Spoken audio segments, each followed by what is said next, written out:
Hello everyone, welcome back to the channel. तो इस video के अंदर हम लोग अपने जो फंडामेंटल राइट्स वाला जो चैप्टर हम पढ़ रहे थे उसी को आगे कंटिन्यू करेंगे। एंड अभी तक जो हमने पढ़ा है वो आर्टिकल 14 से लेके आर्टिकल 18 तक, जो कि राइट टू इक्वलिटी था। पहला फंडामेंटल राइट जो है हमने पढ़ लिया, राइट टू इक्वलिटी। ठीक है।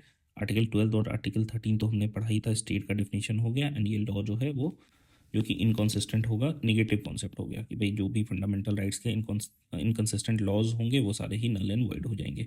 तो ये आर्टिकल 14 से लेकर आर्टिकल 18 तक हमने पढ़ लिया था।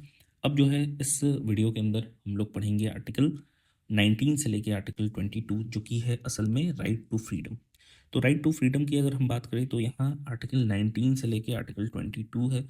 टोटल 5 आर्टिकल्स इसमें कवर होते हैं। आर्टिकल 19 जो कि है protection of certain rights, freedom of speech के लिए। Article 20 protection in respect of conviction for offences के लिए। Article 21 protection of life and personal liberty के लिए। आर्टिकल 21A जो कि बाद में इंट्रोड्यूस किया गया, राइट टू एजुकेशन है। Article 22 protection against arrest and detention in certain cases से रिलेटेड है। तो ये 5 आर्टिकल्स को हम लोग कवर करेंगे एंड इसमें वेरियस जो कॉन्सेप्ट्स है उसको देखते हैं। तो आइए स्टार्ट करते हैं। सबसे पहला जो है वो है आर्टिकल 19। तो आर्टिकल 19 के अंदर अगर हम देखें तो यहाँ 6 फंडामेंटल राइट्स है which are related to freedom guarantee to all citizens. अगर हम एप्लीकेबिलिटी की बात करें तो ये सिर्फ सिटीजन है। याद करो हमने पढ़ा भी था 15, 16, 19, 29, 30। ठीक है, ये सिर्फ और सिर्फ एक्सक्लूसिव टू द सिटीजन है, बाकी जो है वो फॉरेनर्स और सिटीजन्स दोनों के लिए अवेलेबल है। तो आर्टिकल 19 जो है it protected against only state not private individuals. मतलब जो फ्रीडम राइट्स है वो प्राइवेट इंडिविजुअल्स के खिलाफ नहीं होंगे, हमको नहीं मिलेंगे। वो जो है वो सिर्फ और सिर्फ स्टेट के ही अगेंस्ट जो है वो अवेलेबल है। आर्टिकल 19 का क्लॉज 1 जिसके अंदर 6 सब क्लॉजेज है, पहले 7 थे जिसमें से एफ जो है सब क्लॉज वो डिलीट हो गया है। जिसमें पहला जो सब क्लॉज है जो कि ए है, जो कि freedom of speech and expression है। बी की हम बात करें तो assemble peaceably and without arms है। सी इज फॉर्म एसोसिएशंस और यूनियंस और cooperative societies. D is move freely throughout territory of India. E is to decide and settle in any part of territory. And G is, यहाँ देखो F जो है वो delete हो गया है तो जी आ गया सीधे, टू प्रैक्टिस एनी प्रोफेशन और ट्रेड। तो right to acquire hold and dispose property जो कि article 19 clause 1 sub clause F के अंदर कवर्ड था, वो डिलीट किया गया by the 44th constitutional amendment act of 1978। और इसको चेंज करके लीगल राइट में चेंज कर दिया गया है आर्टिकल 300A के अंदर। ठीक है। तो राइट टू प्रॉपर्टी भी अभी भी राइट है, लेकिन हाँ वो फंडामेंटल राइट नहीं है, लीगल राइट हम कह सकते हैं आर्टिकल 300A के अंदर है। तो article 19 clause 1 sub clause F जो है वो डिलीट कर दिया गया है, which was right to acquire hold and dispose of property. Next अगर हम देखें तो freedom of speech and expression 3 तरह के हमें देखने को मिलते हैं। सबसे पहला क्या हो गया, right to express their own ideas and thoughts. Right to receive information, ये भी स्पीच एंड एक्सप्रेशन का ही पार्ट है जो कि आरटीआई एक्ट 2005 के अंदर अंतर्गत आता है। Right to keep any communication secret, तो जो भी कम्युनिकेशन है उसको सीक्रेट रखना भी क्या है, freedom of speech and expression के ही अंदर है। क्यों जरूरी है free speech, what is the need for free speech? तो बेसिकली इट इंश्योर्स अकाउंटेबिलिटी, कि भाई जो भी अकाउंटेबिलिटी है उसको इंश्योर करना, क्योंकि फ्रीडम ऑफ स्पीच नहीं रहेगा तो आप जो है अपनी बात जो है वो नहीं रख सकते हैं। promotes active participation necessary for change and innovation, promotes development and promotes equity. These are the aspects for which we need freedom of speech. ठीक है। आर्टिकल 19 क्लॉज 1 तो हमने देख लिया, जिसके अंदर याद रखना है ए से लेके जी तक है। एफ जो है डिलीट कर दिया गया है, किससे भाई, 44th कॉन्स्टिट्यूशनल अमेंडमेंट एक्ट 1978 से, याद रखना। ठीक है। एंड उसको चेंज करके राइट टू प्रॉपर्टी किस आर्टिकल के अंदर चला गया, 300A। तो आर्टिकल 19 क्लॉज सेकंड जो है वो है state can impose reasonable restriction. ये कहता है मतलब जो भी फ्रीडम राइट्स आपके पास अवेलेबल है, ऐसा नहीं है कि वो एब्सोल्यूट है या इनफाइनाइट है कि भाई कोई रेस्ट्रिक्शन नहीं है। स्टेट जो है कैन इम्पोज रीजनेबल रिस्ट्रिक्शन। अब रीजनेबल वर्ड एड यहाँ पे मेंशन्ड है, तो रीजनेबल कहने का मतलब कि भाई जो भी एक तरीके से जायज़ कह लो, वो सारे रिस्ट्रिक्शन जो है वो पुट ऑन स्टेट जो है वो कर सकती है फ्रीडम राइट्स के ऊपर। एंड इसमें freedom of speech and expression में ऑन द ग्राउंड्स ऑफ किस बेसिस पे ये जो है आपके फ्री स्पीच पे रीजनेबल रिस्ट्रिक्शन जो है वो लगाया जा सकता है। अगर क्या है, जो फ्री स्पीच के ऊपर रिस्ट्रिक्शन जो है वो लगाया जा रहा है on the basis of grounds of sovereignty and integrity of India, security of state, friendly relations with foreign state. मतलब मेंटेन करने के लिए कि भाई अगर आप जो है मान लो कि आप सिंपल सा चीज़ है, किसी भी कंट्री को कोई आदमी जो है वो इंडियन सिटीजन वो कुछ बुरा भला कह रहा है या उसको क्रिटिसाइज कर रहा है या उसको एब्यूज कर रहा है, तो उस केस में क्या है कि रीजनेबल रिस्ट्रिक्शन लगाया जा सकता है उस पर्सन के एक्सप्रेशन पे, ताकि कोई भी ऐसा भड़काऊ बात जो है वो दूसरे देश के खिलाफ जो है नहीं कर दे जिसके कारण फ्रेंडली रिलेशन जो है वो डिस्टर्ब हो जाए। Public order, decency and morality, contempt of court, ये याद रखना आर्टिकल 129 सुप्रीम कोर्ट जो है वो लगा सकता है किसी भी पर्सन के ऊपर कंटेम्प्ट ऑफ कोर्ट, और 215 याद रखना हाई कोर्ट जो है वो लगा सकता है। डिफमेशन टू एन ऑफेंस, जो कि डिफेमेशन जो है मतलब ये भी क्या हो गया कि आप जो है वो किसी को डिफेम नहीं कर सकते हो, ये फर्स्ट कॉन्स्टिट्यूशनल अमेंडमेंट एक्ट 1951 में ऐड किया गया था इसको। नेक्स्ट है सुप्रीम कोर्ट जजमेंट्स की बात करें तो Bijoe Emmanuel versus state of Kerala 1986 के तहत article 19 clause 1 sub clause A includes right to be silent, मतलब right of freedom of speech and expression के तहत ही राइट टू साइलेंट भी है, आप चुप भी रह सकते हो, ठीक है, ये भी क्या है फ्रीडम राइट के ही अंदर जो है वो आता है। और कौन सा फ्रीडम ऑफ राइट, मतलब freedom of speech and expression. Next देखो फ्रीडम ऑफ असेंबली है, it can be exercise only on public land, assembly must be peaceful and unarmoured. कहने का मतलब क्या हो गया कि भाई आप जो है किसी प्राइवेट आदमी के ज़मीन पर बैठ के बोलेंगे नहीं कि हम जो है वो असेंबली बना रहे हैं, यहाँ पे प्रोटेस्ट कर रहे हैं, वो हमेशा क्या होगा पब्लिक लैंड होगा। असेंबली हमेशा पीसफुल होना चाहिए, अनआर्म्ड होना चाहिए, यानी कि अनआर्म्ड कहने का मतलब ऐसा नहीं है कि आप जो है वेपन्स लेके जो है वो प्रोटेस्ट करोगे, ठीक है। It does not include right to strike, ये राइट टू स्ट्राइक जो है वो इंक्लूड इसके अंदर नहीं है, ठीक है। Freedom of assembly, freedom of assembly जो है इसके ऊपर रीजनेबल रिस्ट्रिक्शन जो है आर्टिकल 19 क्लॉज 3 के अंदर अंतर्गत जो है वो लगाया गया है दो ग्राउंड्स के ऊपर। पहला है sovereignty and integrity of India, दूसरा है public order including maintenance of traffic in area concern. ऐसा नहीं है असेंबली करने के लिए बीच ट्रैफिक जो स्क्वायर है उसी पे आप जाके बैठ जाओगे कि भाई हम जो है वो असेंबली कर रहे हैं, तो इससे जो नॉर्मल ट्रैफिक है अगर डिस्टर्ब होगा तो उस पर रीजनेबल रिस्ट्रिक्शन जो है इसके अंतर्गत लगाया जा सकता है। किस आर्टिकल में, आर्टिकल 19 क्लॉज 3, ठीक है। Freedom of association, all citizens have right to form associations और यूनियंस और कोऑपरेटिव सोसाइटीज। बाद में कोऑपरेटिव सोसाइटी को ऐड किया गया है by the 97th amendment act 2011। याद रखना कोऑपरेटिव सोसाइटीज 97, ऐसे याद रखना 2011। मतलब देखो कीवर्ड्स जो है वो आपको खुद ही बनाने पड़ेंगे, जो नेमोनिक्स है, ठीक है, नेमोनिक्स जो है वो खुद ही बनाने पड़ेंगे, और ये हर आदमी का क्या है अपना अपना याद करने का तरीका अलग अलग होता है। तो आपको जो भी ठीक लगे एक दो वर्ड से या लेटर से जो है दिमाग में रखने के लिए बेसिक आइडिया हो जाएगा, क्योंकि देखो इतनी सारी चीज़ें आप पढ़ के सिंपल सा चीज़ है कि आप रिटेंशन जो है वो तभी हो सकता है जब बार बार रिवाइज करोगे फ्लो चार्ट्स के थ्रू, माइंड मैप्स जो है वो दिमाग में आपको कंटिन्यूअसली ब्रेनस्टॉर्मिंग करना ही पड़ेगा, ठीक है। तो देखिए, तो उसी तरीके से कॉर्पोरेटिव सोसाइटीज जो है वो 97 2011 ऐसे याद रखना। Right to obtain recognition of association is not a fundamental right, मतलब आपने कोई एसोसिएशन बनाया या इसको रिकॉग्नाइज करवाना कि भाई हमको मान लो कि हमारा एसोसिएशन जो है वो वैलिड है, ये फंडामेंटल राइट नहीं है। Right to form association fundamental right है, लेकिन रिकॉग्नाइज करवाना उसको फंडामेंटल राइट आपका नहीं है। इसके अंतर्गत भी राइट टू स्ट्राइक जो है वो नहीं आता है। नेक्स्ट है फ्रीडम ऑफ मूवमेंट। तो फ्रीडम ऑफ मूवमेंट में अगर हम देखें तो इसके दो डायमेंशंस है।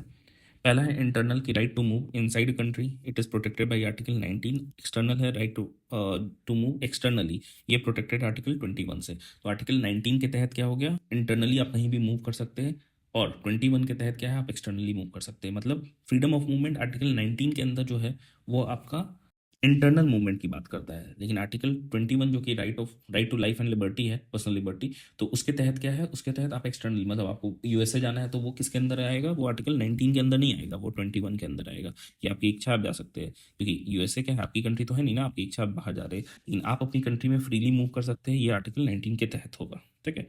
इसमें भी आर्टिकल 19 क्लॉज 5 के तहत दो आपके ग्राउंड्स ऑफ रीजनेबल रिस्ट्रिक्शन जो है वो ऐड किए गए हैं। पहला है इंटरेस्ट ऑफ जनरल पब्लिक, कि भाई तुम मूव कर सकते हो, जैसे कोविड में देख लो कि भाई ये फ्रीडम ऑफ मूवमेंट को आर्टिकल 19 इस क्लॉज के तहत क्या है मतलब सप्रेस कर दिया गया, आप नहीं घूम सकते, अब बीमार है, आपको कोरोना हुआ, आप हर जगह नहीं घूम सकते हैं, ठीक है, आपको रीजनेबल रिस्ट्रिक्शन के तहत रोका गया था। दूसरा protection of interest of any schedule tribe, मतलब आपको फ्रीडम ऑफ मूवमेंट है तो आप किसी शेड्यूल टाइप के हैं, हाँ आप नहीं जो है वो मूव कर सकते। कई बार क्या है किसी आइलैंड पे, जैसे बहुत बार हमने सुना भी, जैसे सेंटिनल आइलैंड जो है अंडमान में, तो वहाँ पे क्या है रीजनेबल रेस्ट्रिक्शन पे लगाया गया है कि भाई जो कॉमन लोग जो है बाहरी लोग जो है यहाँ नहीं जा सकते, क्योंकि यहाँ के लोग जो है वो बहुत ज़्यादा इम्यून है नहीं, तो बीमारियाँ हो जाएंगी, मर जाएंगे, तो इस चलते क्या है कि वहाँ पे रेस्ट्रिक्शन जो है वो लगा दिया गया है। नेक्स्ट है फ्रीडम ऑफ रेजिडेंस। तो फ्रीडम ऑफ रेजिडेंस अगर हम देखें तो इसका मतलब है right to decide and settle in any part of the country. Reasonable restriction है इंटरेस्ट ऑफ जनरल पब्लिक, ऐसा नहीं है कि आप कहीं भी सेटल कर सकते हैं। वही है protection of interest of any schedule tribe, आप शेड्यूल ट्राइब वाले एरिया में जमीन नहीं खरीद सकते और रह नहीं सकते, ऐसा केस है। फ्रीडम ऑफ प्रोफेशन है, तो फ्रीडम ऑफ प्रोफेशन जो है वो क्या है आपका, कि कोई भी इंडिविजुअल किसी भी प्रोफेशन को परफॉर्म कर सकता है। इसके अंदर रीजनेबल रिस्ट्रिक्शन आर्टिकल 19 क्लॉज 6 के अंतर्गत मेंशन है कि स्टेट जो है वो क्या है, it is empowered to prescribe professional qualification necessary for practising any profession. For example मान लो कोई बोला कि हम जो है वो डॉक्टर हैं, डॉक्टर हैं तो उनके पास एमबीबीएस की डिग्री या सिमिलरली बीडीएस की डिग्री, बीएमएस जो भी ग्रेजुएशन वाली डिग्री है सारे के सारे मेडिसिन के अंदर, तो वो मेडिकल साइंस के अंदर उसकी डिग्री होनी चाहिए तभी तो वो प्रैक्टिस कर सकता है। ऐसा थोड़ी ना है कि वो सिर्फ और सिर्फ सेटअप कि भाई स्टेथोस्कोप खरीद ले, स्फाइगमोमैनोमीटर यानी कि बीपी नापने की मशीन खरीद ले, एक टेबल खरीद ले, कुर्सी खरीद ले, बैठ जाए वाइट कोट पहन के, ठीक है, तो वो डॉक्टर कहलाएगा। ऐसा नहीं है, यानी कि ये जो है वो क्या हो गया, अनऑथराइज्ड हो गए। तो इस केस में स्टेट जो है वो प्रोफेशनल क्वालिफिकेशन जो है लगा सकती है for practising any profession.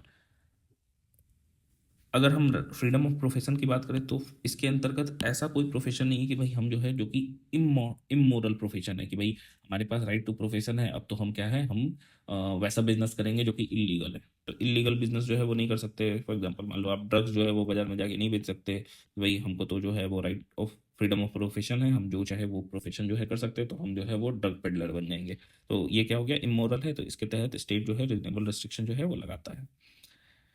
Next है, अगर हम देखें तो जो भी फ्रीडम राइट्स हमने पढ़ा, कौन कौन से पढ़े फ्रीडम राइट्स में, अगर हम देखें तो हमारे पास कितने हैं, टोटल 6 फ्रीडम राइट्स जो है वो कवर होंगे। Article 19 clause 1 sub clause A to जी, इसमें एफ जो है वो डिलीटेड है। तो impact of national emergency on rights under article 19, तो क्या 19 के अंतर्गत जो भी हमें फ्रीडम राइट्स मिलते हैं वो इमरजेंसी के दौरान भी मिलेंगे, तो यही चीज़ है। तो जब भी 352 आर्टिकल के तहत एक्सटर्नल अग्रेशन के ग्राउंड पर अगर इमरजेंसी को डिक्लेयर किया जाएगा, नेशनल इमरजेंसी को, तो इस केस में ये ऑटोमेटिक सस्पेंड हो जाते हैं। लेकिन वहीं पे क्या है, 44th कॉन्स्टिट्यूशनल अमेंडमेंट एक्ट 1978 के तहत कहा गया कि इमरजेंसी सिर्फ और सिर्फ ग्राउंड एक्सटर्नल अग्रेशन पे होना चाहिए। आर्म्ड रिबेलियन जो कि इंटरनल इमरजेंसी कह लो, उस बेसिस पे अगर होगा तो ये क्या है, इसका सस्पेंशन आर्टिकल 19 का नहीं होगा, मतलब नॉन सस्पेंशन। याद करो हमने पढ़ा था आर्टिकल 19 जो है, मतलब देखो इमरजेंसी अगर हम देखें तो एक है नेशनल इमरजेंसी में एक्सटर्नल एग्रेशन हो गया, और इंटरनल मतलब आर्म्ड रिबेलियन इसको कहा जाता है, ठीक है। तो हमने पढ़ा कि एक्सटर्नल के समय सारे जो राइट्स है फंडामेंटल राइट्स वो सस्पेंड हो जाते हैं एक्सेप्ट आर्टिकल 20 और 21। इंटरनल में 19, 20 और 21 तीनों को छोड़कर बाकी सारे क्या हो जाएंगे, सस्पेंड हो सकते हैं, तो नॉन सस्पेंशन होगा। नेक्स्ट देखो, नेक्स्ट है सेडिशन लॉज इन इंडिया। तो सेडिशन जो है वो बेसिकली क्या है, एक तरीके की कि गवर्नमेंट के खिलाफ जो है कुछ बोलना, जो कि गवर्नमेंट जो है उस चीज़ को क्या है सेडिशन के रूप में ट्रीट कर सकती है, कोई भी freedom of speech and expression के तहत आ सकता है। तो पहले जो है वो आईपीसी के सेक्शन 124 ए के अंदर जो है वो मेंशन था, जिसके तहत ये एक नॉन बेलेबल ऑफेंस है and up to 3 years to life term imprisonment जो है वो हो सकता है। फिर अभी जो है हमने देखा भी 2024 के अंदर बीएनएस यानी कि भारतीय न्याय संहिता जो है आया है, उसके सेक्शन 152 के तहत जो है वो सेडिशन मेंशन है, सिमिलर टू सेडिशन है, सेडिशन जो है वर्ड एग्जैक्टली नहीं लिखा गया है, तो सिमिलर टू सेडिशन जो है वो मेंशन है, तो सिमिलर हम कह सकते हैं। तो याद रखना आईपीसी सेक्शन 124 ए को रिप्लेस करके बीएनएस का 152 सेक्शन ऐड किया गया है। सेडिशन को लेके अगर हम रेलेवेंट सुप्रीम कोर्ट जजमेंट्स की बात करें तो पहला केस है हमारे पास Kedarnath versus state of Bihar 1962, जहां पे सुप्रीम कोर्ट ने बोला कि भाई सेडिशन जो है वो सही लॉ है and only acts caused incitement to violence. लेकिन सेडिशन उन्हीं पे लगेगा, सेडिशन के एक्ट जो कि वैसे एक्ट्स होंगे जो कि वायलेंस को इंसाइट कर रहे हैं, कि जिसके तहत वायलेंस जो है वो हो रहा है, तो उसी के तहत उसी को कंसीडर किया जाएगा एज सेडिशन। तो बाकी अदर जो है मान लो कोई कुछ बोल रहा है तो उस बेसिस पे गवर्नमेंट के खिलाफ, तो अगर वो वायलेंस क्रिएट नहीं हो रहा है तो उसको सेडिशन जो है वो नहीं लिया जाएगा। फिर है Balwant Singh versus state of Punjab 1995। तो merely shouting slogans does not amount to sedition, मतलब आप स्लोगन आउट कर रहे हैं बीच बाजार में जाके या मार्केट प्लेस पे या बाहर पब्लिक प्लेस पे, तो सिर्फ स्लोगन लगाना या जो नारे लगाना वो क्या है, सेडिशन के तहत नहीं आएगा। कुछ आर्गुमेंट्स फेवर में दिए गए हैं, सॉरी, सेडिशन लॉज के, और कुछ जो है वो अगेंस्ट में। जैसे अगर हम लोग arguments in favour of sedition laws की बात करें, बेसिकली कहा गया कि भाई जो भी एंटी नेशनल एलिमेंट्स है जो फीलिंग्स है उनको ये सप्रेस करता है, उन पे चेक लगा के रखता है, नहीं तो कोई भी कुछ भी भड़काऊ भाषण दे सकता है। पॉलिटिकल स्टेबिलिटी मेंटेन करता है, एंड गवर्नमेंट को भी क्या है चेक में रखता है कि गवर्नमेंट में कोई खामियां होगी तो कोई जो है वो बोल सकता है उनके खिलाफ। पब्लिक ऑर्डर को भी मेंटेन करता है। कुछ आर्गुमेंट्स सेडिशन लॉज के अगेंस्ट आए, जैसे कि ये एक कॉलोनियल एरा लॉ है, ठीक है, जिस समय कॉलोनी थी इंडिया आपकी ब्रिटिश कॉलोनी, तो उस समय का ये लॉ जो है वो बनाया गया है। ग्लोबली सेडिशन जो है वो एज अ ड्रैकोनियन लॉ जो है वो कंसीडर किया जाता है। ड्रैकोनियन कहने का मतलब हार्श लॉज, की भाई किसी को बोलने के लिए उसको तुम 3 साल से लेकर लाइफ इम्प्रिजनमेंट दे रहे हो तो काफ़ी हार्श एक्शन नहीं हो गया, तो इसीलिए इसको ड्रैकोनियन लॉ जो है कंसीडर किया गया है। यूके के अंदर 2010 में ही इसको क्या है ख़त्म कर दिया गया था। इंडिया में अगस्त 2018 के अंदर लॉ कमीशन ने रिकमेंड किया है कि भाई जो सेक्शन 124A है आईपीसी का उसको रिपील कर दिया जाए, ठीक है। It violates right to freedom of expression, कि भाई सोच सोच के बोलना पड़ेगा, कोई अपनी बात बेझिझक जो है वो रख नहीं पाएगा, उसको लगेगा कि मेरे ऊपर सेडिशन के चार्जेस जो है लगाए जा सकते हैं। सेडिशन भले ही क्या है चार्जेस लगाए, लेकिन क्योंकि पुअर कन्विक्शन रेट है कि सेडिशन जिन पे भी लगा है, जनरली सेडिशन जो है जो लोग बहुत लोगों पे लगता है, तो उस केस में कन्विक्शन का जो रेट है ऐसे ही बहुत कम है। तो जब रेट ही कम है तो अननेसेसरी चार्जेस लगा के कोई मतलब नहीं बनता है केस बनाने का, ठीक है। सप्रेसेस डिसेंट एंड क्रिटिसिज्म, कि भाई कोई एक जायज़ क्रिटिसिज्म भी होगा पॉलिसी को लेके या किसी चीज़ को लेके, गवर्नमेंट को लेके, तो वो भी क्या है सप्रेस हो जाएगा आपको। अदर लॉज तो अवेलेबल है ही, मान लो कोई एंटी नेशनल फीलिंग के या सेंटिमेंट को इन्वोक कर रहा है तो इस केस में यूएपीए जो है हमारे पास अवेलेबल है ही। एंड जो सेडिशन लॉज है, these laws are also not in sync with the international convention.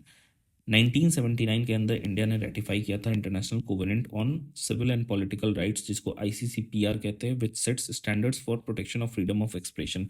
तो इसी के तहत क्या फ्रीडम ऑफ एक्सप्रेशन को प्रोटेक्ट भी करना है, और फ्रीडम ऑफ एक्सप्रेशन का एक तरीके से हनन होता है किसके द्वारा, सेडिशन लॉज के द्वारा, ठीक है।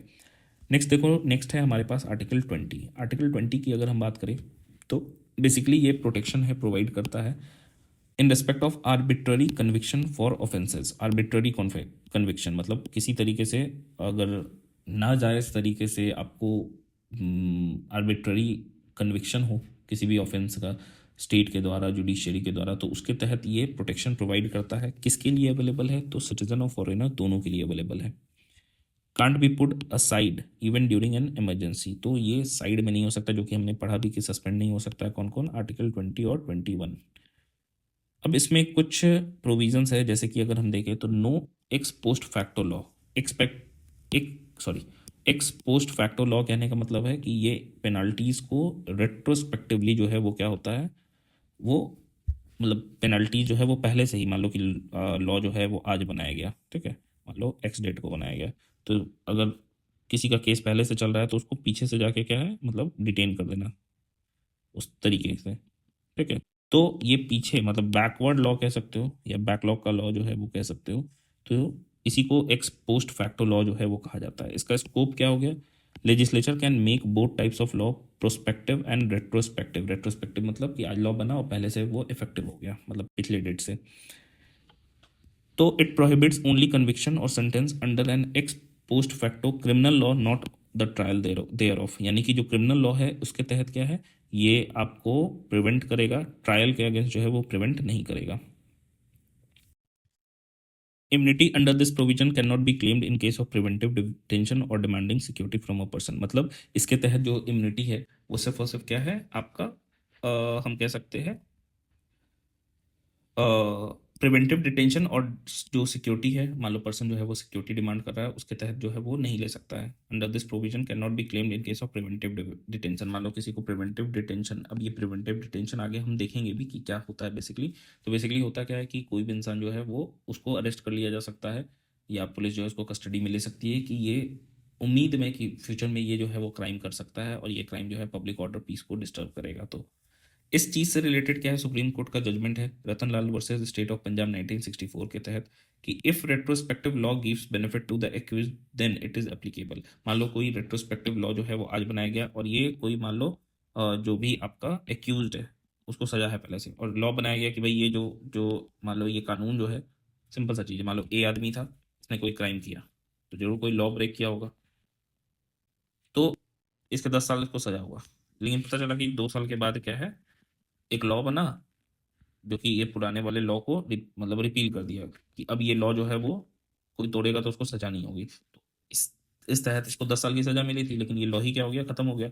अब क्या है, रेट्रोस्पेक्टिवली इसको बेनिफिट होगा ना कि इसका सजा जो है वो नहीं होना चाहिए, क्योंकि ये तो लॉ ही नहीं है। तो अगर ऐसा कोई भी केस होता है, तो इस केस में क्या है कि मान लो इसमें सजा कम कर दिया गया कि 10 साल के बजाय 5 ही सालों का सजा होगा, तो उस केस में किसी भी तरीके से अगर बेनिफिट होगा, तो Ratan Lal versus state of Punjab case के अंदर 1964 के अंतर्गत बोला गया कि भाई कोई भी बेनिफिट मिलेगा तो वो दिया जाएगा एक्यूज को। नेक्स्ट देखो, नेक्स्ट है प्रोविजन इसके तहत कि नो डबल जियो पार्टी, यानी कि जियो पार्टी कहते हैं किसको है कि भाई एक ही ऑफेंस के लिए एक बार से ज्यादा ट्रायल नहीं होगा। तो आर्टिकल 20 के तहत क्या है, एक ही ऑफेंस के लिए एक बार से ज्यादा ट्रायल जो है वो नहीं किया जाएगा। प्रोटेक्शन ओनली अगेंस्ट कोर्ट और जुडिशियल ट्राइब्यूनल, लेकिन डिपार्टमेंटल अथॉरिटीज के खिलाफ जो है वो प्रोटेक्ट नहीं करता है। No self incrimination, sorry incrimination मतलब खुद के खिलाफ जो है वो गवाही देने के लिए क्या है, कंपेल नहीं किया जा सकता है, खुद के खिलाफ जो है वो विटनेस नहीं बनाया जा सकता है, इसके लिए किसी भी पर्सन को मतलब कंपेल नहीं किया जा सकता है। Only to criminal proceeding not to civil proceeding, मतलब सिविल प्रोसीडिंग्स में अपने खिलाफ जो है गवाही देने के लिए बोला जा सकता है और दिलवाया भी जाता है, लेकिन हाँ क्रिमिनल प्रोसीडिंग के खिलाफ खुद ही के खिलाफ गवाही जो है वो नहीं दी, नहीं मतलब कंपेल किया जा सकता है। तो नो सेल्फ इंक्रिमिनेशन को लेकर सुप्रीम कोर्ट का जजमेंट है state of Bombay versus Kathi Kalu 1961 का केस है। Protection against self incrimination extends to both oral and documentary evidence, मतलब आप अपने खिलाफ गवाही भी नहीं दें, इसके लिए भी आपको प्रोटेक्टेड है। आपके पास हम कह सकते हैं सेल्फ इंक्रिमिनेशन का के अगेंस्ट क्या है, प्रोटेक्शन है। साथ ही साथ कोई आपको कंपेल नहीं कर सकता है कि आप कोई डॉक्यूमेंट जो है वो भी प्रोवाइड करें, ठीक है। It does not extend to compulsory production of material objects to give thumb impression, specimen sign, blood specimen, यानी कि ये जो है जो प्रोटेक्शन मिल रहा है सेल्फ इंक्रिमिनेशन के अगेंस्ट, ये ओरल एंड डॉक्यूमेंट्री एविडेंस से रिलेटेड है। लेकिन हाँ कोई भी मान लो मटेरियल ऑब्जेक्ट को प्रोड्यूस करना है कि भाई हमको जो है बोला गया है, पुलिस ने बोला कि भाई ये पर्टिकुलर ऑब्जेक्ट जो है, फॉर एग्जांपल मान लो कि किसी कार से एक्सीडेंट हुआ, बोला जा रहा है कार जो है वो सबमिट करिए, आप कार जो है जमा करिए, वो बोलेंगे नहीं नहीं हम तो मेरे पास क्या है आर्टिकल 20 है, तो इसके तहत प्रोटेक्शन अगेंस्ट सेल्फ इंक्रिमिनेशन है, तो हम कोई भी डॉक्यूमेंट्री एविडेंस या ऐसा कोई सामान नहीं दे सकते। लेकिन हाँ मटेरियल ऑब्जेक्ट जो है वो प्रोवाइड किया जा सकता है, इसके लिए बोला जा सकता है थंब इम्प्रेशन लिया जा सकता है, स्पेसिमेन साइन जो है, ब्लड स्पेसिमेन, ये सारी चीज़ें जो है वो ली जा सकती हैं। नेक्स्ट है article 21, that is protection of life and personal liberty. इसकी अवेलेबिलिटी दोनों के लिए है, citizen as well as foreigners. तीन एक्सप्रेशन है इसका, राइट टू लाइफ है, राइट टू पर्सनल लिबर्टी है, प्रोसीजर एस्टेब्लिश्ड बाय लॉ है। राइट टू लाइफ के तहत क्या है, ये सबसे इंपॉर्टेंट हम कह सकते हैं, सबसे फंडामेंटल राइट है ऑफ ऑल राइट्स। भाई राइट टू लाइफ ही नहीं रहेगा तो इंडिविजुअल लिविंग स्टेट में ही नहीं है तो क्या ही फायदा है। Not merely confined to animal existence, मतलब सिर्फ और सिर्फ एनिमल एग्जिस्टेंस के रूप में ना रहे कि भाई सिर्फ जिंदा है। एक डिग्निफाइड लाइफ की बात की जाती है, डिग्निफाइड लाइफ, ठीक है, भाई एक ढंग का जो है वो लाइफ रहना चाहिए। तो right to life established by Kharak Singh versus state of UP 1964 के तहत जो है एस्टेब्लिश किया गया था। राइट टू पर्सनल लिबर्टी कहने का मतलब neither the arrest nor the detention is arbitrary, मतलब अरेस्ट भी आपका आर्बिट्ररी नहीं होना चाहिए कि कोई भी आपको अरेस्ट कर लिया, नॉर द डिटेंशन कि आपको डिटेन कर लिया गया, ये भी आर्बिट्ररी नहीं होना चाहिए। सुप्रीम कोर्ट का जजमेंट है, कुछ रेलिवेंट देखो, कुछ रेलिवेंट जजमेंट्स हैं जिसको याद करना पड़ेगा, और सिंपल सा चीज़ है, इन सारी चीज़ों को रटना पड़ेगा आपको, ठीक है। इसका कोई मतलब सब्स्टिट्यूट नहीं है कि आप कोई कॉन्सेप्चुअल जो चीज़ों को डेवलप कर लो, आपको याद ही करना पड़ेगा। तो राइट टू पर्सनल लिबर्टी का जो सुप्रीम कोर्ट जजमेंट्स है उस चीज़ से रिलेटेड सबसे पहला है ए के गोपालन वर्सेस स्टेट ऑफ मद्रास 1950। यहाँ नैरो इंटरप्रिटेशन लिया गया है पर्सनल लिबर्टी का, लेकिन वहीं पे मेनका गांधी केस जो है 1978 का, ये बहुत इंपॉर्टेंट केस है। वाइडर इंटरप्रिटेशन लिया गया है आर्टिकल 21 का। तीन एलिमेंट्स है इसके अंदर कि भाई जो भी आर्टिकल 21 के तहत होगा वो रीजनेबल होना चाहिए, फेयरनेस होना चाहिए, जस्टिसेबल होना चाहिए। यानी कि कह सकते हैं कि जो स्टेट का अरेस्ट हो या डिटेंशन हो वो क्या होना चाहिए, रीजनेबल होना चाहिए, फेयरनेस होना चाहिए और जस्टिसेबल होना चाहिए, ये सारी चीज़ें होंगी। याद रखना ए के गोपालन केस में आपका क्या है, लिबर्टी का, पर्सनल लिबर्टी का जो इंटरप्रिटेशन लिया गया है नैरो लिया गया है। मेनका गांधी केस में क्या है, वाइडर इंटरप्रिटेशन जो है वो किया गया है इसका। नेक्स्ट देखो, प्रोसीजर स्टैब्लिश बाय लॉ है। लॉ कहने का मतलब अगर हम देखें तो कोई भी कानून है आपका, समझो, तो इस कानून के तहत इसको बोला गया कि कब इसको आर्बिट्ररी जो है वो कंसीडर किया जाएगा। तो कहा जाता है कि भाई प्रोसीजर स्टैब्लिश्ड बाय लॉ कहने का मतलब कि अगर एग्जीक्यूटिव का जो एक्शन है वो आर्बिट्ररी है, लॉ पे क्वेश्चन नहीं है। अगर कोई भी क्या है, कोई भी लॉ को सही मानना है, उस लॉ के हिसाब से जैसा प्रोसीजर बनाया गया कि ऐसे ऐसे होना चाहिए सारी चीज़ें, अगर कोई इसको फॉलो कर रहा है तो उस केस में हम कह सकते हैं कि if correct procedure law duly enacted by legislature is valid, उसको वैलिड माना जाएगा only if correct procedure has been followed. भाई प्रोसीजर जो है वो करेक्ट फॉलो किया गया है तो लॉ जो है अगर लेजिस्लेचर ने इनेक्ट किया है तो उसको करेक्ट ही माना जाएगा। इस पे सुप्रीम कोर्ट का जजमेंट है ए के गोपालन वर्सेस स्टेट ऑफ मद्रास 1950 का, जहां नैरो इंटरप्रिटेशन लिया गया था। Article 21 available only against arbitrary executive action. अब देखो यहीं पे एग्जीक्यूटिव एक्शन की भाई ये शायद अगर हम देखें तो एग्जीक्यूटिव एक्शन को लेके कहने का मतलब क्या हो गया कि मान लो कि आपके पास पुलिस आई, या मान लो कि ये पुलिस जो है आपको अरेस्ट की, लेकिन जो लॉ के हिसाब से क्या है दिया गया है कि भाई कैसे अरेस्ट होना चाहिए, क्या कौन कौन से प्रोसीजर को फॉलो करना चाहिए, अगर इन्होंने नहीं किया तो एग्जीक्यूटिव एक्शन मतलब लॉ में लिखा है, लेकिन लॉ पे क्वेश्चन नहीं है कि भाई कि गलत लिखा है कि सही लिखा है। तो यहाँ पे क्या है कि only from arbitrary legislative act sorry only from arbitrary executive action के खिलाफ क्या है ये प्रोटेक्शन देता है, आर्बिट्ररी लेजिस्लेटिव एक्शन के खिलाफ नहीं होगा। लेकिन वहीं पे मेनका गांधी केस जो यूनियन ऑफ इंडिया केस था 1978 का, तो ये वाइडर इंटरप्रिटेशन है आर्टिकल 21 का। यहाँ पे इंट्रोड्यूस्ड होता है अमेरिकन एक्सप्रेशन जो कि है ड्यू प्रोसेस ऑफ लॉ, मतलब लॉ को भी चेक करना है कि भाई लॉ जो है वो सही बना है कि नहीं, ये सारी चीजें हो गई। तो article 21 should be available not only against arbitrary executive action but also against arbitrary legislative action. ठीक है, अगर हम प्रोसीजर स्टैब्लिश्ड बाय लॉ की बात करें जो कि है एक ब्रिटिश कॉन्सेप्ट है, यहाँ जुडिशियरी का रोल लिमिटेड है। It safeguard citizens rights from executive arbitrary action, and ये article 21 of the Indian Constitution के अंदर इंट्रोड्यूस किया गया। ड्यू प्रोसेस ऑफ लॉ क्या है, एक यूएस कॉन्सेप्ट है। यहाँ जुडिशियरी के पास क्या है कि भाई डिटरमाइन करने का पावर है कि भाई लॉ जो है वो सही है कि गलत है। It safe guards citizens rights from both executive and legislative actions, मतलब चाहे एग्जीक्यूटिव आर्बिट्ररी एक्शंस हो या आर्बिट्ररी लेजिस्लेटिव एक्शंस, दोनों के खिलाफ क्या है जो सिटीजन्स है उनको प्रोटेक्शन प्रोवाइड करता है। ये जो टर्म है जो कि इंट्रोड्यूस हुआ था मेनका गांधी केस 1978 के अंतर्गत, ये टर्म कहीं भी कॉन्स्टिट्यूशन में एक्सप्लिसिटली टर्म के रूप में क्या है मेंशन नहीं है। हाँ, इंटरप्रेट जो है वो किया जाता है after the 1978 case Maneka Gandhi case. ठीक है, नेक्स्ट है आर्टिकल 21 इमरजेंसी में क्या होगा। तो सिंपल सा चीज़ है, 44th अमेंडमेंट एक्ट के पहले आर्टिकल 21 जो है वो आर्टिकल 359 इमरजेंसी सिचुएशन में क्या हो सकता है, सस्पेंड हो सकता है। ऐसा था 44th अमेंडमेंट एक्ट के पहले जो कि 1978 में था, इसके पहले। लेकिन हाँ, 44th अमेंडमेंट एक्ट 1978 के बाद क्या है आर्टिकल 21 और 22 दोनों क्या है सस्पेंड नहीं हो सकता है इमरजेंसी के दौरान, मतलब 21-22 जो है वो सस्पेंड नहीं हो सकता है इमरजेंसी के दौरान भी। Right to internet as human right की अगर हम बात करें तो United Nation human right commission resolution के तहत 2016 में जो आया था, ये एक नॉन बाइंडिंग रेजोल्यूशन है जहां बोला गया कि भाई इंटरनेट जो है वो एक बेसिक राइट है और हर एक इंडिविजुअल के पास ये एक्सेस टू द इंटरनेट होना चाहिए। ये right to internet as human right भी सस्टेनेबल डेवलपमेंट गोल जो कि हम पढ़ते हैं, जो कि कुछ गोल्स रखे गए हैं 2030 तक अचीव करने के लिए, 17 गोल्स हैं। ठीक है, इसमें सस्टेनेबल डेवलपमेंट गोल नंबर 9 जो है इसके तहत right to internet as human right मतलब हम लोग कंसीडर कर सकते हैं। It is connected with other rights से भी कनेक्टेड है, जैसे कि right to freedom of speech, right to form assembly, right to education, right to development. ये एक थर्ड जनरेशन राइट है recognise by UNGA that is United Nation General Assembly. Right to freedom of profession, ये सारे जो freedom rights है या rights है इनसे रिलेटेड है right to internet as human right या राइट टू इंटरनेट कह लो। कुछ इश्यूज भी हैं ह्यूमन राइट के रूप में कंसीडर करने के लिए राइट टू इंटरनेट को। सबसे पहला अगर हम लोग देखें तो ये एक ह्यूमन राइट के रूप में क्वालिफाई नहीं हो। क्यों भाई, क्योंकि ये बेसिक मतलब ऐसा हम नहीं कह सकते हैं कि इंटरनेट के बिना जो है, हो सकता है हम कह सकते हैं कि भाई आज के जीवन की कल्पना जो है वो इसके बगैर हम नहीं कर सकते, लेकिन ऐसा नहीं है कि इंटरनेट पहले नहीं था, सॉरी शुरू से ही था। इंटरनेट पहले तो नहीं था, मतलब बहुत साल पहले, आज से 20-30 साल पहले कंसीडर कर लो, तो उस समय भी लोग रह रहे थे और आराम से रह रहे थे।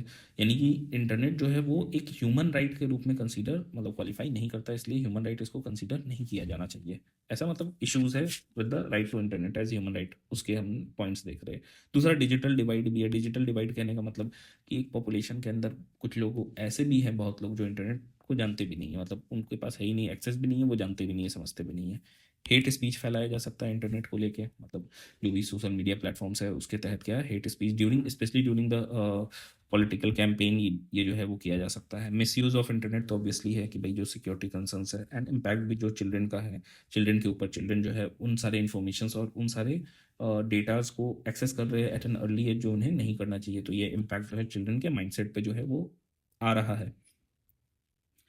फिर है सुप्रीम कोर्ट का जजमेंट राइट टू इंटरनेट से रिलेटेड। पहला है Sabu Mathew George versus union of India, जो कि 2018 के अंदर केस था।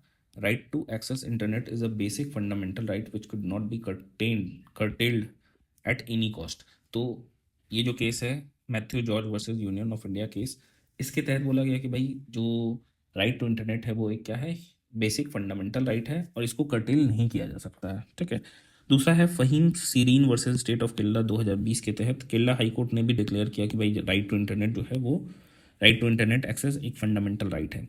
अगर हम कंक्लूजन की बात करें तो गवर्नमेंट जो है वो इमीडिएट मेजर्स को अपनाना चाहिए उनको कि भाई हर किसी को free and equal access of internet जो है वो मिल सके। नेक्स्ट देखो, नेक्स्ट हमको पढ़ना है इंटरनेट शटडाउन से रिलेटेड। तो सिंपल सा चीज़ है, इंटरनेट शटडाउन जो है वो बहुत बार देखने को मिला है, जैसे कई एक स्टेट के अंदर, जैसे स्पेशली जम्मू एंड कश्मीर में बहुत बार जो है वो इंटरनेट शटडाउन होता है। इवन डिफरेंट लोकेलिटीज़ में हम हमेशा देखते हैं।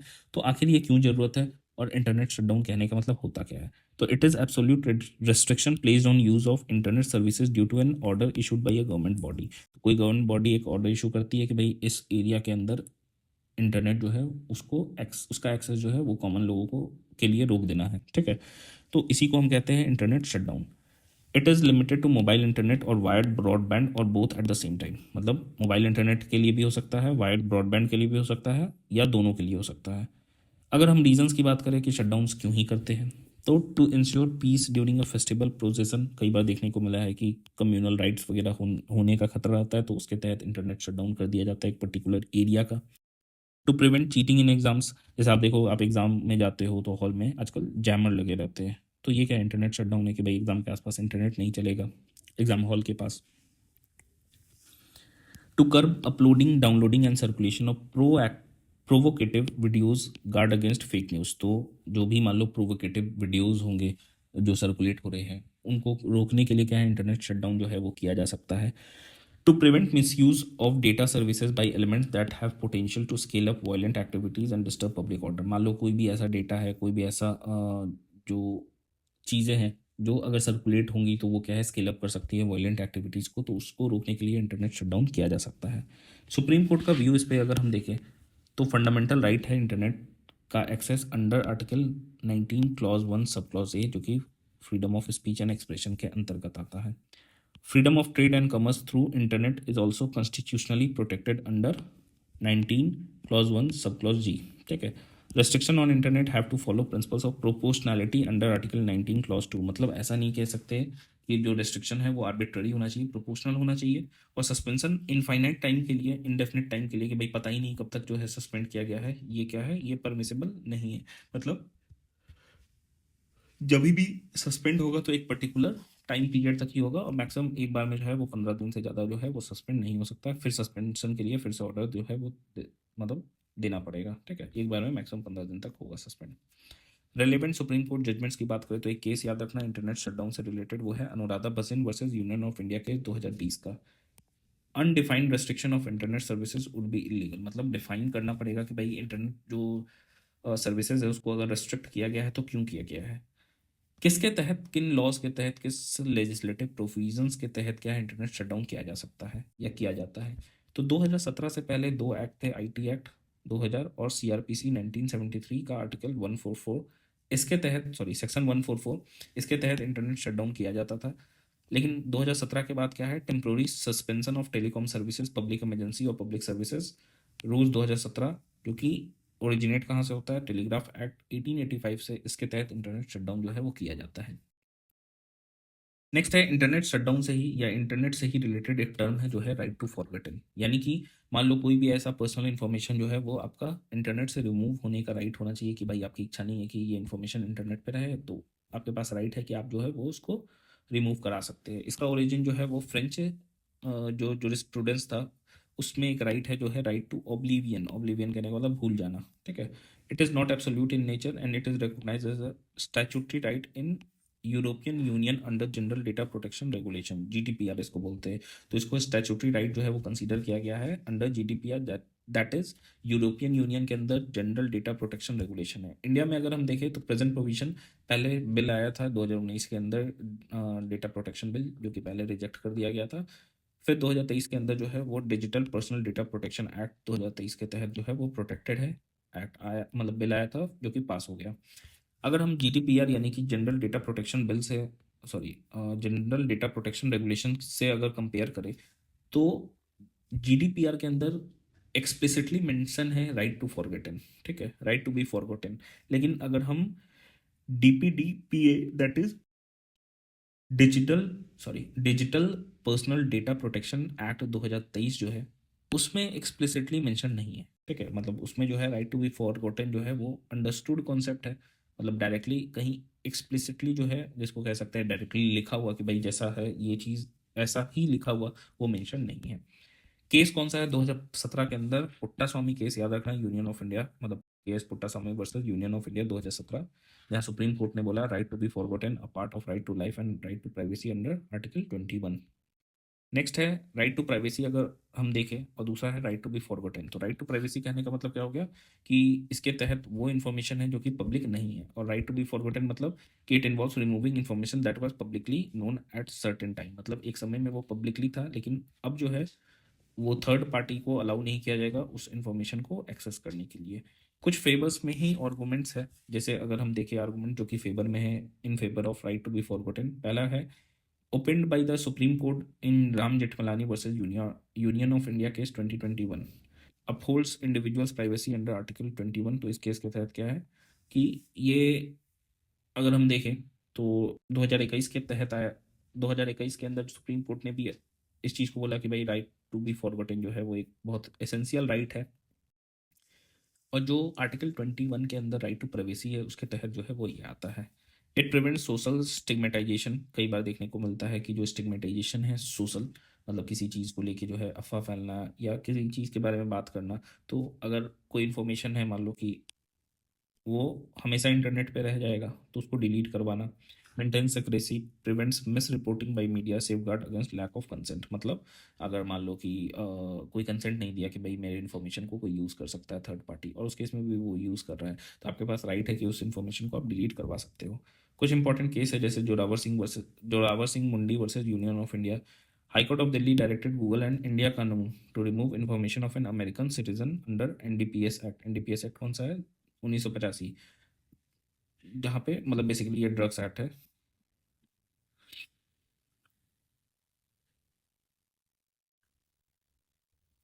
तो इम्पोर्टेंट केस में जोरावर सिंह मुंडी versus union of India case जो है वो, हाँ, हाई कोर्ट ने डायरेक्ट किया था गूगल और इंडियन कानून को कि भाई जो भी इंफॉर्मेशन इस Indian citizen, sorry American citizen का है उसको डिलीट करने के लिए केस से रिलेटेड, क्योंकि भाई उसके पास राइट टू बी फॉरगॉटन है। चैलेंजेस भी है राइट टू बी फॉरगॉटन से रिलेटेड, जैसे अगर हम फ्री रिपोर्टिंग में देखें तो फ्री रिपोर्टिंग पे इम्पैक्ट पड़ेगा, वायलेशन है आर्टिकल 19 का, ठीक है। इम्पैक्ट है आरटीआई के ऊपर कि भाई जो राइट टू बी फॉरगॉटन होगा तो आरटीआई के थ्रू इन्फॉर्मेशन कैसे मिल सकता है। इम्प्लीमेंटेशन चैलेंजेस तो है ही, और बहुत ज़्यादा रिक्वेस्ट जो है वो आता है, गवर्नमेंट भी इसको मिसयूज जो है वो कर सकती है राइट टू बी फॉरगॉटन को। स्ट्राइजेंट इफेक्ट कहते हैं किसी चीज़ को, मान लो कि अगर किसी के बारे में चर्चा नहीं हो रही है, ठीक है, मतलब हमको ये चीज़ छुपाना है, अब बोल दे कि भाई इस चीज़ को छुपाना है, तो बात और ज़्यादा क्या हो जाएगा, लोग बोलने लगेंगे इसके बारे में और बात करने, अच्छा अच्छा इस बात को छुपाना है, अच्छा अच्छा इस बात को छुपाना है, तो एक्चुअल में वो बात छुपने के बजाय क्या है और ज़्यादा क्या होगा, मतलब लोग के मन में रिकॉल हो जाएगा, रिफ्रेश हो जाएगा चीज़ों को। तो वही चीज़ है, राइट टू बी फॉरगॉटन करके अगर हम लोग मान लो किसी बात को लेके बोलते हैं कि भाई ये जो है वो, इसको, इस बात को हमको भूलना है, तो जितना हम भूलने की कोशिश करेंगे वो बात उतना ही याद आएगा। इसी को स्ट्राइजेंट इफेक्ट जो है वो कहते हैं, that is the social phenomena that occurs when an attempt to hide, remove or censor information has unintended consequence of further publicizing that information। Next देखो आर्टिकल 21A है जो है राइट टू एजुकेशन। यहाँ state shall provide free and compulsory education to all citizen of age group 6 से लेकर 14 तक, याद रखना। यहाँ एलिमेंट्री एजुकेशन की बात की जा रही है, वैसा नहीं है कि बोलेंगे कि उसको इंजीनियर डॉक्टर ही उनको बनाना है। राइट टू एजुकेशन को अगर हम देखें तो आर्टिकल 21A के तहत 86th कॉन्स्टिट्यूशनल अमेंडमेंट एक्ट 2002 के अंदर अंतर्गत जो है वो ऐड किया गया था। एक्चुअल में सब्जेक्ट जो मैटर है आर्टिकल 45 जो कि डीपीएसपी के अंदर मेंशन था, उस सब्जेक्ट मैटर को चेंज कर दिया गया कि भाई वो जो है अब आर्टिकल एक नया क्रिएट करके आर्टिकल 21A उसके तहत एक नया फंड आर्टिकल के अंतर्गत बना दिया गया। And it also added a fundamental duty, जो कि एक नया फंडामेंटल ड्यूटी था आर्टिकल 51A के तहत, उसको ऐड भी किया गया। अगर हम राइट टू एजुकेशन की बात करें तो धीरे धीरे इवोल्यूशन इस राइट का हुआ है। सबसे पहला इवोल्यूशन या पहला स्टेप देखें तो रामामूर्ति कमेटी रिपोर्ट जो है 1990 के तहत बनाया गया था। मतलब उन्होंने सबमिट किया था राइट टू एजुकेशन को से रिलेटेड कि भाई हर बच्चे को जो है वो एजुकेशन, प्राइमरी एजुकेशन जो है वो मिलना चाहिए। फिर Mohini Jain versus state of Karnataka and others है 1992 का, कि Supreme Court did not decide age for compulsory education. इसके तहत सुप्रीम कोर्ट ने कंपलसरी एजुकेशन का जो एज ब्रैकेट है जो कि 6 से लेकर 14 है वो डिसाइड नहीं किया था। ठीक है। फिर Unni Krishnan versus state of Andhra Pradesh है, जहां सुप्रीम कोर्ट ने बोला कि हर जो सिटीजन है, हर बच्चा of citizen of this country, मतलब हर सिटीजन के जो जो भी बच्चे हैं, every child of this citizen has a right to free education until he complete the age of 14। मतलब उनके पास राइट टू फ्री एजुकेशन है 14 ईयर्स तक के एज तक आने से पहले तक। ठीक है। तपस मजुमदार कमेटी 1999 के तहत इन्होंने बोल मतलब प्लेज लिया कि भाई हम जो है वो क्या है आर्टिकल 21A को इंसर्ट करेंगे। और इसी प्लेज के तहत क्या है 2002 के अंतर्गत, देखो प्लेज लिया गया कब, 1999 में। ठीक है। And 86th constitutional amendment act जो है वो बनाया गया 2002 के तहत। और पार्लियामेंट ने आरटीई एक्ट जो है वो 2009 के अंदर जो है वो बनाया गया। कंफ्यूज नहीं होना है, देखो आरटीई जो कि राइट टू एजुकेशन है, ये है article 21A। Right to education act जो है वो 2009 के अंदर आया है। ये 21A कब आया, 2002 के अंतर्गत। तो 7 साल बाद जो है वो एक्ट जो है वो बनाया गया, पार्लियामेंट ने एनैक्ट किया। ठीक है, ये याद रखना, इसमें कंफ्यूज नहीं होना। नेक्स्ट है आर्टिकल 22 जो है protection against arrest and detention in certain cases. तो it grants protection to persons who are arrested or detain. Article 21 और 22 जो है वो एक दूसरे को कंप्लीमेंट करता है। अगर हम डिटेंशन के टाइप की बात करें तो पहला है प्यूनिटिव डिटेंशन, कहने का मतलब किसी पर्सन को पनिश करना for an offence committed by him after trial and conviction in court. कि भाई ट्रायल हो गया, कन्विक्शन हो गया, कि भाई सजा हो गई, उसके बाद से उसको पनिश करना, ये क्या है, प्यूनिटिव डिटेंशन है। दूसरा है प्रिवेंटिव डिटेंशन, कि भाई किसी भी पर्सन को क्या है विदाउट ट्रायल या कन्विक्शन जो है वो कोर्ट के द्वारा पनिश करना या डिटेन करना, कि उसको जो है कस्टडी में ले लेना। ये मेनली एक प्रिकॉशनरी मेजर होता है बेस्ड ऑन सस्पिशन, कि भाई उस पर जो है वो मान लो संदेह है कि भाई ये जो है वो आगे जाके फ्यूचर में कोई क्राइम कर सकता है, तो इस केस में इसको प्रिवेंटिव डिटेंशन के तहत क्या है डिटेन किया जा सकता है। नेक्स्ट है rights to given under punitive detention. तो प्यूनिटिव डिटेंशन के अंतर्गत कौन कौन से राइट जो है वो है, तो आर्टिकल 22 क्लॉज 1 के तहत right to be informed of the grounds of arrest, कि भाई आपको मान लो कोई पुलिस आई अरेस्ट करने, तो आपके पास राइट है कि आप जाने कि किस ग्राउंड पे आपको अरेस्ट किया जा रहा है। दूसरा, अरेस्ट करने के बाद आपके पास राइट है कि आप अपने लीगल प्रैक्टिशनर को कंसल्ट कर सकते हैं, आपको क्या है डिफेंड किया जाएगा लीगल प्रैक्टिशनर के द्वारा। आर्टिकल 22 क्लॉज 2 के तहत अगर हम देखें तो फॉलोइंग राइट्स जो है अंडर ऑर्डिनरी लॉ जो है, अगर मान लो किसी भी पर्सन को अरेस्ट, ऑर्डिनरी लॉ बोला जा रहा है, अगर मान लो यहाँ पे ना नेशनल सिक्योरिटी की बात आएगी तो ये सारी जो चीज़ें हैं वो नहीं भी हो सकती हैं। तो following rights on a person who is arrested or detain under ordinary law. पहला चीज़ क्या है कि किसी अरेस्ट के 24 घंटे के अंतर्गत उसको मजिस्ट्रेट के पास प्रोड्यूस करना होगा, और अगर मजिस्ट्रेट के पास प्रोड्यूस नहीं किया जाता है तो उसको फिर रिलीज करना होगा, अगर मजिस्ट्रेट ने फर्दर डिटेंशन जो है वो ऑथराइज नहीं किया है, कि भाई मजिस्ट्रेट ने बोला कि भाई इसको और 2 महीना जो है वो जेल में रखो, तो उस केस में क्या है, या 1 हफ्ता कुछ भी,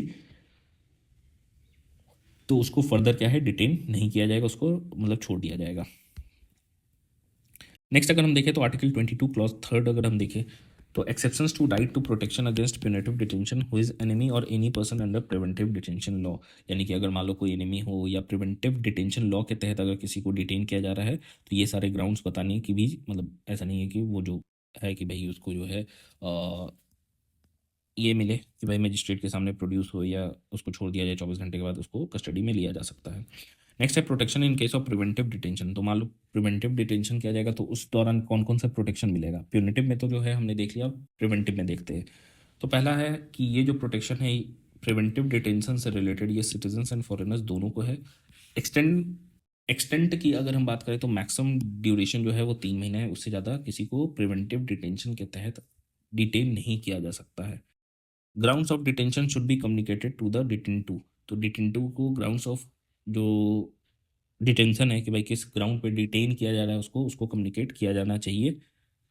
डिटेंटिव should be afforded opportunity to make representation against detention order, मतलब उनके पास भी राइट है कि भाई जो डिटेंशन ऑर्डर है उसके खिलाफ वो रिप्रेजेंटेशन जो है वो कर सकते हैं, मतलब जो थ्रू द लीगल प्रैक्टिशनर और लीगल कंसुलेट हम कह सकते हैं।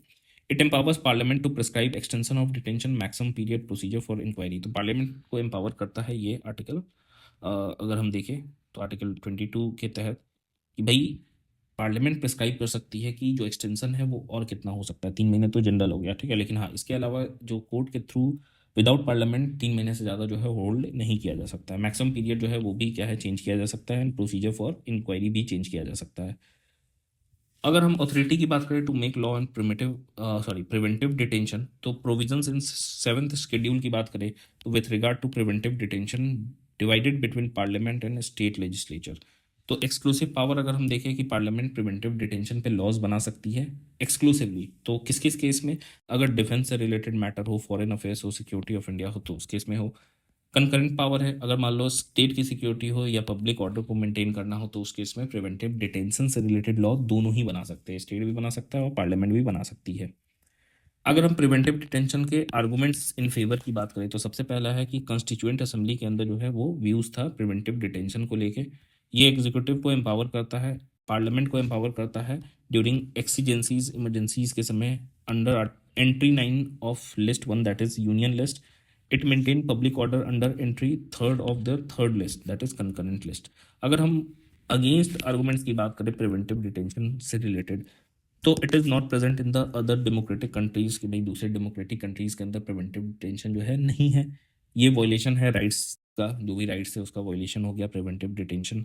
एंड लैक ऑफ ट्रांसपेरेंसी है कि भाई मान लो किसी को होल्ड किया जा रहा है तो बहुत सारी चीज़, अब इतना बड़ी कंट्री है तो उस केस में क्या है, हम कह सकते हैं कि मान लो किसी को डिटेन किया जा रहा है तो उसके ग्राउंड्स को पता लगाना, मतलब ग्राउंड जीरो पे अगर हम देखें जो रियल लाइफ में, तो चीज़ें जो है वो इतना सॉर्टेड नहीं है, ठीक है। तो ट्रांसपेरेंसी भी जो है वो लैक करता है, ह्यूमन राइट का वॉयलेशन है, and it is against international covenant such as article 4 of international covenant on civil and political rights, जिसको आईसीसीपीआर कहते हैं। और ये माना गया कि भाई जो प्रिवेंटिव डिटेंशन एक कॉलोनियल लॉ था जो कि ब्रिटिशर्स ने बनाया था कि भाई जो है इंडियंस को हम शक के बेस पे क्या है अरेस्ट जो है वो कर सकते हैं। नेक्स्ट देखो, नेक्स्ट है रेमेडीज़। अगर हम देखें तो क्या उपाय है प्रिवेंटिव डिटेंशन से रिलेटेड, जो फेवर में आर्गूमेंट्स है जो अगेंस्ट में उससे रिलेटेड, या तो सिंपल सा चीज़ है कि एक सिक्योरिटी और ह्यूमन राइट्स का बैलेंस बनाए रखे। इट इंश्योर्स राइट्स ऑफ डिटेंटू, तो प्रिवेंटिव डिटेंशन के अगेंस्ट जो राइट है, तो भाई जो भी डिटेंटू है यानी कि जिसको डिटेन किया जा रहा है उसके पास सर्टेन राइट्स होगा कि भाई अपने आप को हम बचा सकते हैं, प्रॉपर इन्वेस्टिगेशन होगा। Indian independent body should be set up to examine such cases, कि भाई जो भी ऐसा केस होता है उसके लिए अलग से कोई बॉडी जो है वो बनाया जाए। डिटेंशन का इन्फॉर्मेशन जो है वो दिया जाए कि भाई किस रीजन के आधार पे जो है वो डिटेन किया जा रहा है, एंड प्रॉपर कंपेंसेशन भी जो है वो हो अगर मान लो कि डिटेंशन आर्बिट्ररी हो तो, ठीक है। सुप्रीम कोर्ट का जजमेंट है डिटेंशन से रिलेटेड, जैसे भट्टी वर्सेस स्टेट ऑफ गुजरात 2005 के अंदर वो फेवर में था प्रिवेंटिव डिटेंशन के। रेखा वर्सेस स्टेट ऑफ तमिलनाडु 2011 वो अगेंस्ट था प्रिवेंटिव डिटेंशन से रिलेटेड, ठीक है। फिर Nazneen versus state of Telangana 2022 के अंदर preventive detention to be employed sparingly, कि भाई प्रिवेंटिव डिटेंशन जो है स्पेरिंगली अप्लाई होना चाहिए, एम्प्लॉय होना चाहिए, वो फुल तरीके से जो है वो यूज़ में नहीं आना चाहिए। तो ये था हमारा जो फ्रीडम था, जो कि फ्रीडम राइट्स हमने आर्टिकल 19 से लेकर 22 के तहत जो है वो सारे फ्रीडम राइट्स को देखा, और ये काफ़ी इंपॉर्टेंट भी है, और हर साल अगर हम देखें तो क्वेश्चन जो है वो इसमें से आने की पॉसिबिलिटी भी काफ़ी ज़्यादा होती है, ठीक है। मोटा मोटी हर साल जो है वो क्वेश्चन इससे पूछा ही जाता है फ्रीडम राइट से, तो काफ़ी इंपॉर्टेंट है। आई होप आपने सारी चीज़ों को समझा होगा। तो थैंक यू सो मच, और नेक्स्ट वीडियो के अंदर हम लोग नेक्स्ट जो है हमारा राइट अगेंस्ट एक्सप्लॉयटेशन, जो कि आर्टिकल 23 और 24 है, ये हम लोग कवर करेंगे, और जो आगे के आर्टिकल्स हैं वो हम लोग देखेंगे। तो थैंक यू।